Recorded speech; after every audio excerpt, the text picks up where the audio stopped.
Hello, this is Matt Parry from MPTC Tennis.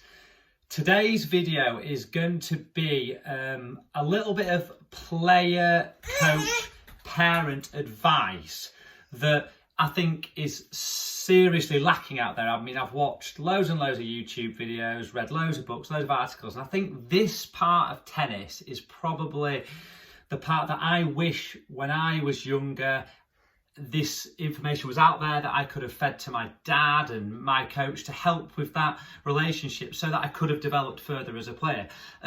So this is what I call the relationship triangle. It's not some weird dating site. It is a triangle that I've sort of put together in my mind from years and years of coaching experience and watching hundreds of players go through our program and how we've failed with so many of them and why it's failed and why some have worked.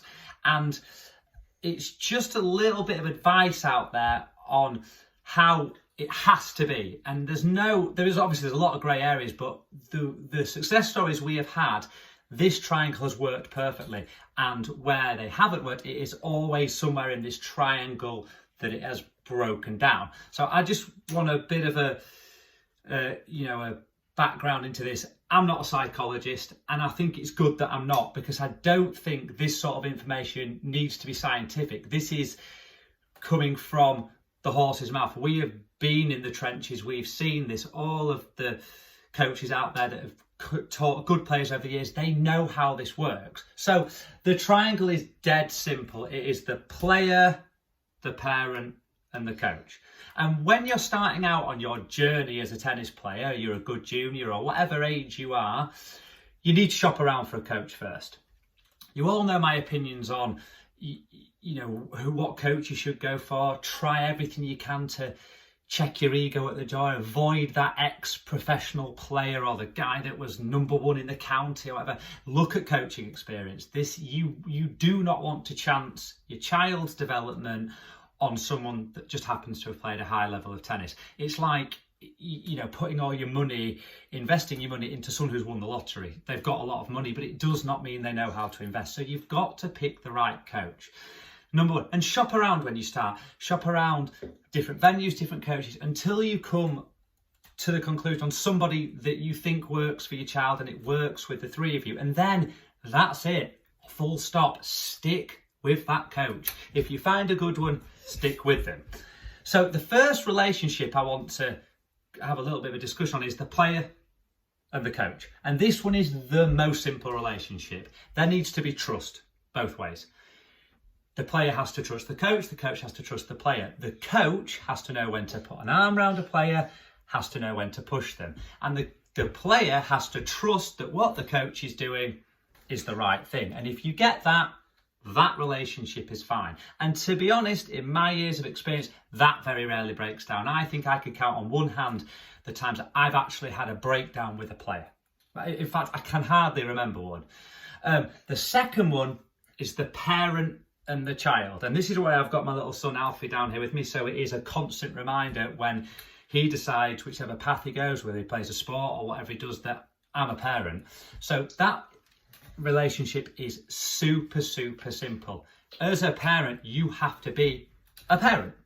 Really simple. You are not a coach. You're not a psychologist. You're not a nutritionist. You're not a trainer. You're a coach. And even if you are one of these people, say, I am a tennis coach and Alfie does decide to play tennis, I'm not a coach in that relationship. I am a parent. I have to check my ego at the door and I have to let somebody else be the coach in that relationship. And I know there'll be parents out there screaming at this video going, oh, Serena Williams' dad and Venus's dad taught them and Dominic Thiem's dad was his coach.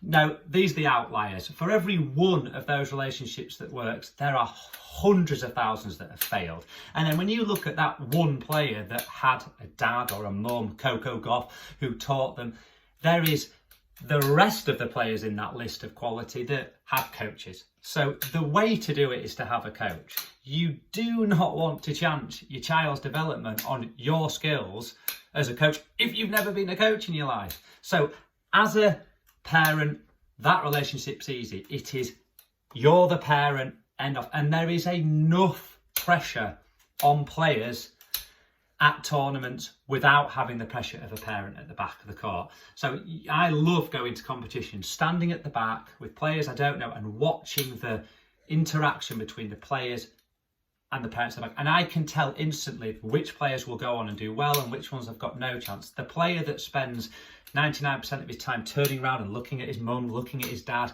they're never going to make it because they're playing for the parent. They're not playing for themselves. The ones that don't have a parent at the back, or the parent's off reading the paper in the bar or outside sat in the car, they're the players that will do well because they're playing for themselves out there. They're not turning around looking for that, help from that mum or dad or that pressure from that mum and dad. The final part of the triangle, and it is the most complicated relationship of all, is the coach and parent. And there absolutely has to be a relationship between those two people. There has to be. I know there is coaches out there that flatly refuse to deal with parents. It's, if I teach a child, I'm dealing with them. No, that can't be the case. There has to be a relationship that way, 100%. Because as a coach, you cannot be there all the time at tournaments. You'd love to be, but if you've got 15, 20 performance players on your books, you can't be at every tournament. So that relationship between you and the parent then becomes hugely important for the parent to relay information to the child that you've talked through with them.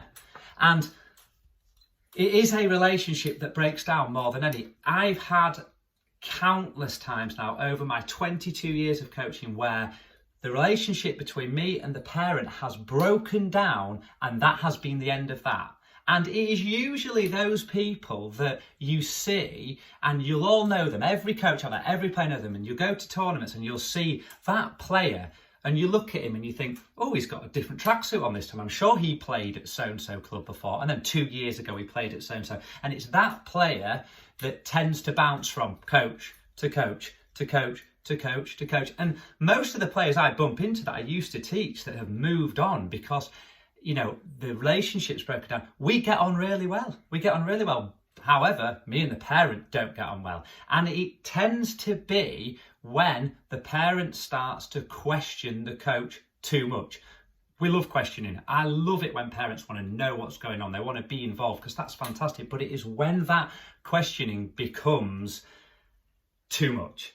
And it is when the trust starts to break down. So it's when parents make these comments like, oh, we've heard from so-and-so that you need to be doing this. And you're like, hang on a second, we're coaches, we know what we're doing. The other part of that is when parents tend to always have their eye on something else, that quick fix, the grass is always greener on the other side. And it's that tends to break the coaching parent relationship down most of the time. It is difficult as a coach to constantly be hearing about what so-and-so's doing at another club or, that type of thing. And equally so, I'm not saying I've been in the right all the time. I've made decisions that parents have disagreed with and I've been wrong and it's broken that relationship down. But that relationship is the tricky one. And I've found that if you can get that relationship right, the player has a really, really good chance of fulfilling their potential. If that relationship breaks down, you're in trouble then, because then you're on the road to looking for another coach and you've got to start that process again. And it tends to be, if you are the sort of parent that can't really accept the coach's role, that happens time and time and time again. And, we've got players at our club at the moment that are on to maybe their 7th coach in 5 years. And that is not a healthy environment to be in. That is where it goes wrong. So that's it today. Sorry I've rambled on. I just think it's a really, really important aspect of tennis that people need to hear. There'll be loads of coaches out there that disagree totally with me. Absolutely. They'll be saying, oh no, you can't have relationships with the parents and whatever. But I've worked out from a lot of success and a lot of failure that the 3 relationships have to all work, and they have to work the way I've said they have to work for the player to fulfill their potential. Okay, hope that helps. Stay safe.